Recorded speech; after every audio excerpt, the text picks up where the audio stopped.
अवैध कच्ची महुआ शराब के साथ युवक गिरफ्तार।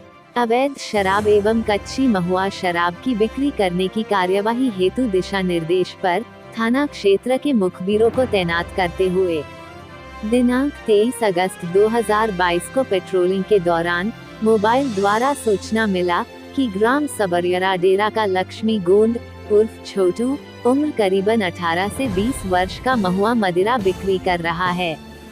शराब को अपने बाड़ी में रखा है का सूचना मिला था, जिसमें धारा 160 जाफो का नोटिस तामील कराकर घटना स्थल पहुंचकर लक्ष्मी गोंड के घर पर घेराबंदी कर रेड कार्यवाही किया। आरोपी के कब्जे से एक हरे रंग की 5 लीटर वाला जरिकिन में 5 लीटर महुआ निर्मित मंदिरा भरा हुआ एवं 1-1 लीटर वाली 2 नग सफेद रंग की पानी बोतल में 1-1 लीटर भरा हुआ महुआ निर्मित मंदिरा कुल 7 लीटर कीमती 700 रुपये को घर के बाड़ी में अवैध रूप से आधिपत्य में रखा हुआ मिला, जिसे मौके पर उपस्थित गवाहों से सूंघकर एवं चखाकर पुष्टि कराया जो महुआ निर्मित मंदिरा होना बताया गया। आरोपी को धारा 91 कायम कर नोटिस देकर मदिरा को बनाने क्रय विक्रय करने कब्जा रखने बाबत दस्तावेज मांगा गया, जो कोई दस्तावेज नहीं होना बताने एवं लिखकर देने से गवाहों के समक्ष विधिवत जब्त कर सील बंद कर कब्जा में पुलिस द्वारा लिया गया।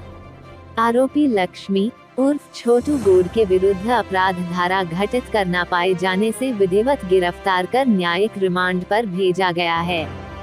जांजगीर चांपा से दुर्गेश यादव की खास रिपोर्ट।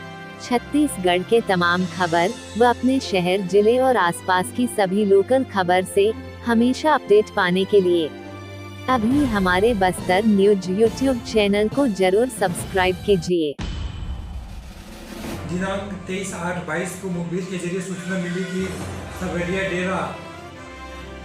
डेरा में एक व्यक्ति 18 से 20 वर्ष का युवक शराब बिक्री कर रहे हैं, जिसकी तस्दीक हेतु हमरा स्टाफ पे रवाना हुआ था। शकुनत में जाकर रेड कार्रवाई किया। रेड कार्रवाई करने पर एक जेरिकिन ग्रीन कलर में 5 लीटर का महुआ तथा पानी बोतल में 1-1 लीटर में महुआ शराब भरी हुई, जिसके संबंध में उक्त युवक से खरीदी बिक्री करने के संबंध में कागजात पेश करने पर नोटिस दिया गया, जिसमें नोटिस में कोई कागजात नहीं होना लेख करने पर आरोपी का कृत्य अपराध धारा 34(2) आबकारी का एक्ट पाए जाने से मौके पर विधिवत कार्यवाही कर। आज समय विशेष में बस इतना ही। कल फिर हाजिर होंगे नई खबरों के साथ। मुझे इजाजत दीजिए। नेहा श्रीवास्तव, धन्यवाद।